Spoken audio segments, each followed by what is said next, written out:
E aí pessoal, tudo bem com vocês? Então, o tema de hoje é como calcular a renda familiar bruta mensal por pessoa, que é um dos temas que mais geram dúvidas nos vestibulandos e que é muito importante você conhecer essa teoria para fazer o cálculo e saber se você estará apto ou não a participar do sistema de cotas destinado às pessoas baixa renda no SISU, ou se você estará apto à concessão de bolsas integrais ou parciais no ProUni, bem como se você estará apto a participar do financiamento através do FIES. Então é um tema bastante importante, certo?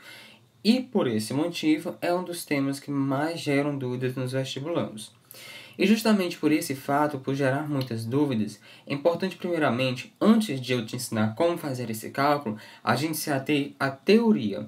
Então a gente vai detalhar as teorias que estão relacionadas com como fazer esse cálculo, para só em seguida eu te mostrar na prática como fazer o cálculo, certo? Através de exemplos.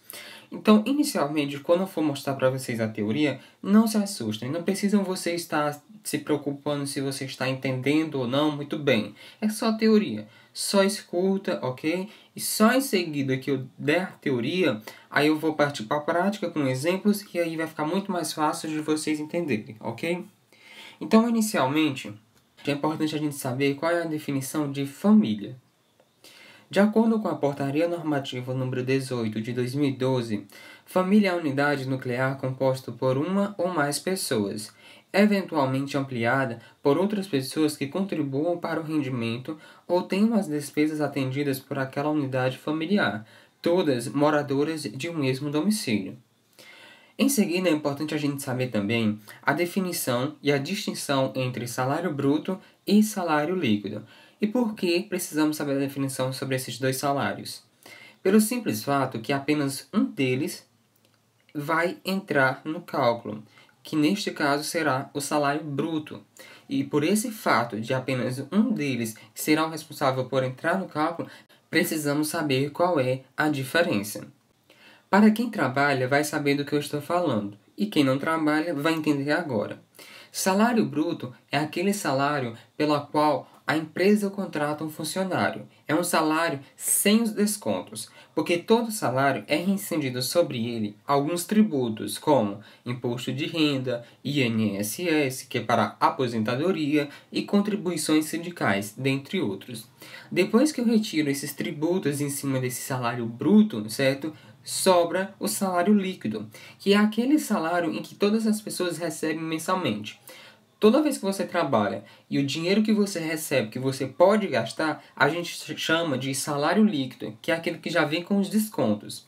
Para você saber qual é o seu salário bruto, você precisa, certo? Olhar no seu contra-cheque. Não sabe o que é contra-cheque? Ok. Aqui está um exemplo de um contra-cheque. Contra-cheque nada mais é do que uma folha disponibilizada pela sua empresa, certo? Que vem mostrando a situação do seu salário. Então, neste exemplo, você pode perceber que tem o salário bruto de R$ 2.220 nesse exemplo. Logo à esquerda temos os tributos, como INSS, Imposto de Renda, e logo embaixo nós temos o salário líquido depois desse desconto, que é de R$ 2.011,49. R$ 2.011,40 é o dinheiro que estará apto a ser sacado, que é o dinheiro que você pode usar todos os meses.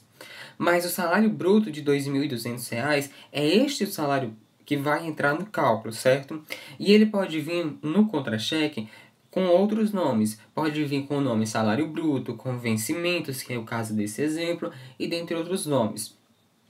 Mas o mais importante aqui é a gente saber que o que entra no cálculo é apenas o salário bruto e não salários líquidos, ok? Como é feito o cálculo de acordo com a teoria? De acordo com o Ministério da Educação e segundo a Portaria Normativa número 18 de 2012, a renda familiar bruta mensal por pessoa deve ser calculada da seguinte forma.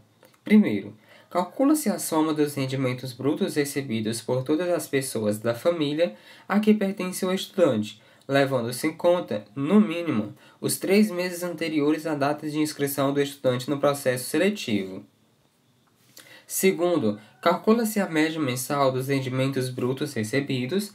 E terceiro, divide-se a média mensal dos rendimentos brutos recebidos pelo número de pessoas na família do estudante. Adicional.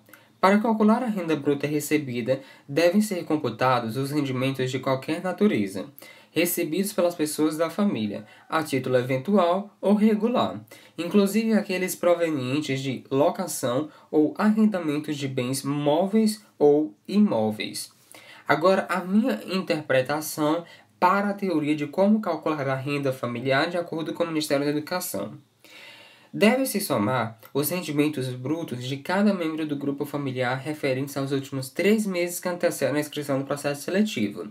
Então, por exemplo, se as inscrições do SISU, ProUni ou FIES começam em janeiro, deve-se, portanto, considerar os rendimentos dos meses de outubro, novembro e dezembro do ano anterior. O resultado da soma dos rendimentos brutos de cada membro do grupo familiar referentes aos últimos 3 meses será considerado o salário bruto de cada indivíduo. Em seguida, deve-se fazer uma nova soma. Soma-se, agora, os salários brutos de cada membro do grupo familiar encontrados anteriormente, logo após, divididos pela quantidade de integrantes do grupo familiar. Esse último resultado será considerado a renda familiar mensal bruta por pessoa. Agora, a última coisa a ser feita é comparar essa renda ao valor estipulado. Essa é a teoria e a interpretação da teoria. Não entendeu na prática como fazer o cálculo a partir dela? Não se preocupa. Só estou colocando aqui para você saber. Eu vou já te mostrar como fazer na prática, ok? Mas antes disso, para finalizar a teoria, é importante você saber que nem todo tipo de rendimento vai entrar no cálculo da renda familiar. Tem alguns rendimentos que são excluídos desse cálculo. Então, estamos aqui nessa ilustração para sabermos quais desses rendimentos não vai entrar no cálculo, né? Lembrando que estarão excluídos do cálculo da renda familiar mensal bruta por pessoa tais rendimentos: os recebidos a título de auxílio para alimentação e transporte, diárias e reembolsos de despesas, adiantamentos e antecipações, estornos e compensações referentes a períodos anteriores, indenizações decorrentes de contratos de seguros, indenização por danos materiais e morais por força de decisão judicial. Prosseguindo, e os recebidos no âmbito dos seguintes programas: Programa de Erradicação do Trabalho Infantil, Programa Agente Jovem de Desenvolvimento Social e Humano, Programa Bolsa Família e os programas remanescentes nele unificados, Programa Nacional de Inclusão do Jovem, o ProJovem, Auxílio Emergencial Financeiro e outros programas de transferência de renda destinado à população atingidas por desastres, residentes em municípios em estado de calamidade pública ou situação de emergência. Demais programas de transferência condicionada de renda implementados por estados, Distrito Federal ou municípios. Ok, pessoal, agora chegamos na parte em que fizeram com que vocês clicassem nesse vídeo, que é como é feito o cálculo na prática. E eu vou mostrar para vocês como é feito o cálculo da renda familiar a partir de 2 exemplos hipotéticos, ok?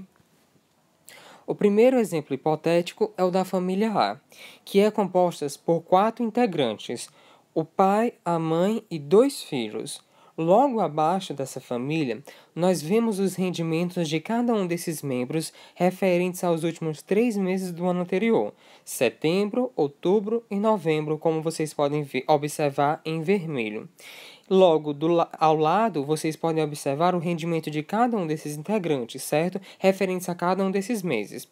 Vocês podem observar que tanto a filha quanto o filho não recebem nenhum tipo de rendimento e está sendo representado pelo valor de 0. E tanto o pai quanto a mãe são trabalhadores assalariados, ou seja, eles ganham um valor fixo todos os meses. O pai recebe R$1.000 a todo mês e a mãe recebe R$1.200 todos os meses. Vocês podem observar também que esses salários são salários brutos, ou seja, aqueles que estão constando no contra-cheque tanto do pai quanto da mãe, certo? E aí, para realizar o cálculo da renda familiar dessa família hipotética a gente vai seguir alguns passos. E o primeiro passo é a gente fazer uma média aritmética dos rendimentos brutos mensais de cada membro dessa família, certo? Então, vamos começar pela filha. A gente pega o valor desses 3 meses, ou seja, 0, 0 e 0, soma eles 3 e dá o valor de 0. Depois divide pela quantidade de meses, que são 3. E aí divide por 3 vai dar 0, certo? Isso é uma média aritmética. Se eu tenho 3 valores, eu somo esses 3 valores e divido por 3, eu vou obter o mesmo valor que é 0, certo? É uma média aritmética simples. Faz a mesma coisa com os 3 valores do pai, da mãe e do filho, né? Então, do pai, eu somo os 3 valores de 1.000, divido por 3, dá 1.000. Da mãe, eu somo os 3 valores de 1.200, que dá 3.600, divido por 3, dá 1.200. Do filho, eu pego os 3 valores de 0, divido por 3 e também dá 0. Como vocês podem observar, deu o mesmo valor que estava sendo constado nos meses, né? 0, 1.000, 1.200 e 0. Por que isso aconteceu? Porque o valor de cada um desses 3 meses para cada um desses integrantes do grupo familiar eram fixos, né? Tanto o filho quanto a filha era zero reais, né? O do pai era R$ 1.000 e da mãe 1.200. E é por isso que quando você faz essa média aritmética, certo? Dá os mesmos valores, justamente porque eles eram fixos. Mas eu vou mostrar a partir do próximo exemplo, certo? Que quando essa renda ela se torna variável, quando ela é diferente a cada mês, é essencial que a gente faça, como no primeiro passo, essa média aritmética, certo? Prosseguindo para o segundo passo, é somar os salários brutos dos membros da família, certo? Voltando aqui, só para lembrar, esse 0, esse 1.000, esse 1.200 e esse 0 são considerados salários brutos, certo? De cada membro do grupo familiar, que nada mais é depois que você encontra, né? Que você faz a média aritmética, que depois que você faz essa média aritmética, o valor que você encontra é considerado o salário bruto de cada membro do grupo familiar, ok? E munidos desses salários brutos, de 0, de R$ 1.000 e de 1.200 e de 0, a gente vai somar todos os salários brutos de cada um desses, de cada membro do grupo familiar, né? Então, a gente soma 0, 1.000, 1.200 e 0. E aí, a gente vai obter R$ 2.200. Prosseguindo para o terceiro passo, agora a gente vai ter que dividir a soma dos salários brutos pela quantidade de integrantes do grupo familiar. No passo anterior, a gente somou os salários brutos dos integrantes do grupo familiar e obtemos como valor R$ 2.200. Agora a gente divide esse valor pela quantidade de integrantes do grupo familiar. No caso hipotético da familiar, como a gente tem 4 integrantes, a gente divide por 4, certo? E aí a gente obtém o valor de 550. Os 550 será a renda familiar bruta mensal por pessoa, certo? O quarto e último passo é comparar essa renda familiar bruta mensal por pessoa ao valor estipulado, ou seja, ao salário mínimo. E como a gente pode fazer essa comparação? A partir de duas formas, certo? Primeiro, através de números cardinais, que eu errei nessa parte, né? Números cardinais, números naturais, tá? E aí, como é que você faz essa comparação? Você pega o salário mínimo, que o salário mínimo atualmente é de R$ 954, toda vez que o salário mínimo é atualizado, você tem que atualizá-lo, certo? E aí você divide pela metade esse salário mínimo e você vai obter R$ 477. Em seguida, você soma o salário mínimo de 954 pela sua metade, que é 477. E aí nós obtemos o valor de R$ 1.431. Por que nós fazemos isso? Porque a comparação é de um salário mínimo e meio. E toda vez que você soma um salário mínimo à sua metade, a gente obtém um salário mínimo e meio. E como a renda familiar, certo? Da família hipotética A deu R$ 550, nós podemos observar que R$ 550 é inferior a 1.431. Isso significa que a família A possui uma renda familiar bruta mensal por pessoa inferior a um salário mínimo e meio e, consequentemente, está apta a participar do sistema de cotas. A segunda forma de fazer essa comparação é a partir de números decimais. Você pega o valor da renda familiar, que no caso da família hipotética A, é de 550, e você simplesmente divide pelo valor do salário mínimo, que é R$ 950. E aí nós obtemos aproximadamente 0,58. E a gente pode perceber que 0,58 é inferior a 1,5. E aí você pode pensar, mas Adeilson, é muito mais fácil você fazer o cálculo a partir dessa segunda forma de comparação. Então, por que não fazer sempre dessa forma? Porque essa segunda forma, certo? Ela não é tão exata, como vocês podem observar, deu aproximadamente 0,58. O exato é 0,57 e algumas casas decimais. Já a comparação, a forma de comparação anterior, ela é mais exata, certo? Você pega o salário mínimo, divide pela sua metade e soma depois pela sua metade. E você vai ter o valor de um salário mínimo e meio. E depois você compara se a renda familiar da família, né, ela é inferior ou não a 1.431.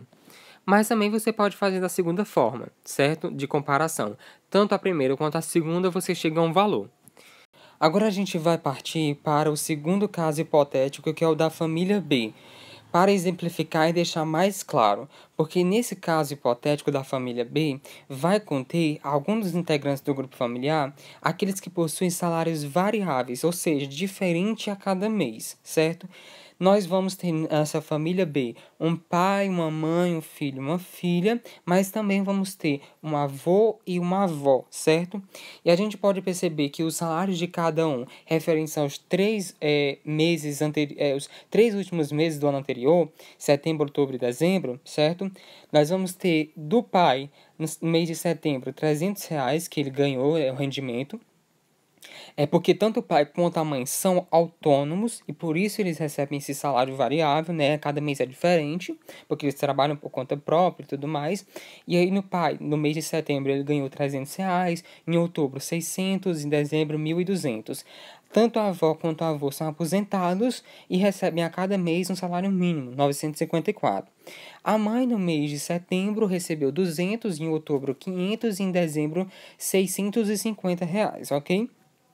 O primeiro passo a ser feito é a média aritmética dos rendimentos brutos mensais de cada membro. E aí eu pego o valor que eu obtive em cada um desses 3 meses, somo e divido por 3. No pai eu vou obter 700, no dos avós eu vou obter 954, já que são valores fixos. No da mãe eu vou obter um valor de 450 e no filho e no da filha eu vou obter 0. Anteriormente aqui nos meses eu não coloquei o 0 do filho e da filha por causa do espaço, mas aqui no lado eu fiz a soma, né, a média aritmética deles, tá? Então dá 0, porque eles não recebem nenhum tipo de rendimento, certo? E aí você pode evidenciar que como a gente vai constar nesse família hipotética, que é a família B, que como a gente tem alguns membros com uma renda variável, é importante a gente fazer essa média aritmética porque a gente vai obter um valor único, né? Então, por exemplo, no caso do pai, ele recebeu R$ 300 no mês de setembro, recebeu no mês de outubro 600 e no mês de dezembro 1.200. Aí você pode perguntar, mas em si, quanto é o seu salário, né? Qual é o salário bruto do pai? Quando você faz a média aritmética desses 3 valores e você obtém, no caso do pai, 700, esses 700 nada mais é como se fosse o salário bruto do pai, né? Então, como ele teve salários variáveis nesses 3 meses, se você quisesse perguntar, mas qual é o seu salário bruto, né? O seu salário na prática? Ele podia dizer que o salário dele em si é R$ 700, porque é a média aritmética desses 3 valores, ok? E aí, como a gente já fez essa média aritmética dos rendimentos dos 3 meses para cada membro, certo? Agora a gente vai somar esses 3 valores que estão em amarelos, certo? Que é o segundo passo, é somar os salários brutos dos membros da família. E a gente soma 0, 700, 954, 954 novamente, 450 e 0. E aí a gente vai obter o valor de 3.058, certo? O terceiro passo é dividir a soma dos salários brutos pela quantidade de integrantes do grupo familiar. Como a gente tem 6 pessoas nessa família hipotética B, certo? A gente divide os 3.058 por 6. E a gente vai obter o valor de 509. E esses 509 será a renda familiar bruta mensal por pessoa da família hipotética B. E o quarto e último passo, né, que é sempre a comparação com o salário mínimo. Temos a primeira forma de comparação, que é simplesmente nós percebemos que R$ 509 é inferior a um salário mínimo e meio, que é de 1.431. E a segunda forma de comparação, né, que a gente divide essa renda familiar, que é de 509, pelo salário mínimo, que é de R$ 954. E aí a gente obtém um valor aproximado de 0,53.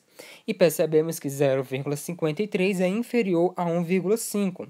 E chegamos à conclusão que a família B também possui uma renda familiar bruta mensal por pessoa inferior a 1,5 salários mínimos e meio e, consequentemente, está apta a participar do sistema de cotas. Mas certo? Só voltando para a gente falar assim bem rápido de como é feito esse cálculo, ok?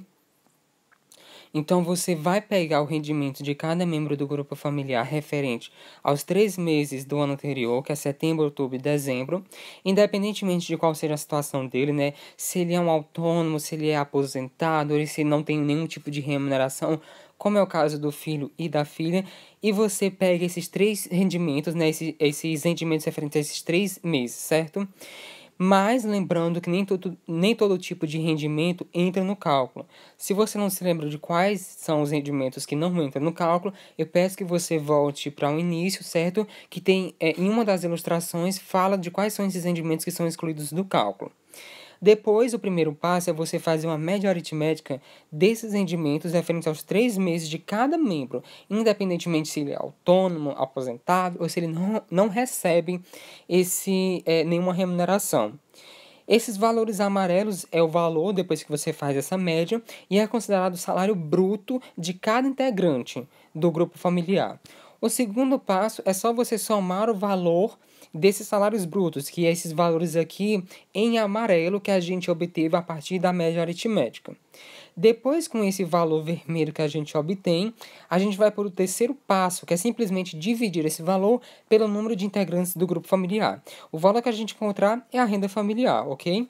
E por último, a gente só compara o valor da renda familiar se ele ultrapassa ou não o salário mínimo e meio. Só relembrando que, no caso do ProUni, ele precisa, para participar das bolsas integrais, essa renda familiar ela precisa ser inferior a um salário mínimo e meio. Se for as bolsas parciais, o candidato para participar, estar apto a concorrer a essas vagas, a essa bolsa parcial. Então, a renda dessa família ela tem que estar entre um salário mínimo e meio e 3 salários mínimos, ok? Isso nas bolsas parciais do ProUni. Já no SISU, para concorrer às vagas do sistema de cotas para pessoas de baixa renda, ele precisa ter a renda familiar que seja inferior a um salário mínimo e meio. Se ultrapassar nem que seja 1 centavo dessa renda, de um salário mínimo e meio, ele já não estará apto a participar do sistema de cotas destinado às pessoas que pertencem à família de baixa renda, ok?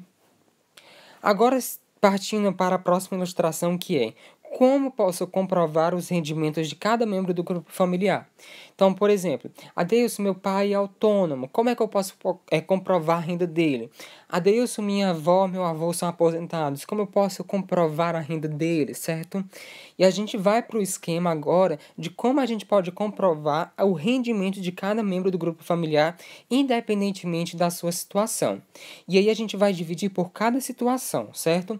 A gente tem a situação daqueles trabalhadores assalariados, ou seja, que recebem um salário, que tem carteira assinada e tudo mais, que tem valores fixos todos os meses, certo?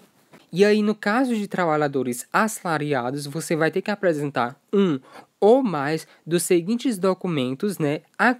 Fica a critério da universidade. Se ela quer apenas um ou mais de um. E quais são esses documentos que você pode comprovar? Cópias dos últimos 3 contra-cheques, que eu também mostrei para vocês o que é um contra-cheque. Cópia das últimas 3 declarações de imposto de renda da pessoa física, acompanhadas do recibo de entrega à Receita Federal do Brasil e das respectivas notificações de restituição quando houver. cópias da CTPS, que é Carteira de Trabalho e Previdência Social, mais Carteira de Trabalho, tá? Registrada e atualizada. Deverão ser copiadas as páginas relativas à identificação do trabalhador, à remuneração do trabalhador, inclusive aquelas relativas aos aumentos decorrentes de dissídios ou mudança de cargo na empresa, e ao registro de admissão e ou saída do trabalhador. Cópias da CTPS, que é Carteira de Trabalho, registrada e atualizada, ou carnê do INSS, com recolhimento em dia no caso de empregada doméstica. Extrato atualizado da conta vinculada do trabalhador no FGTS.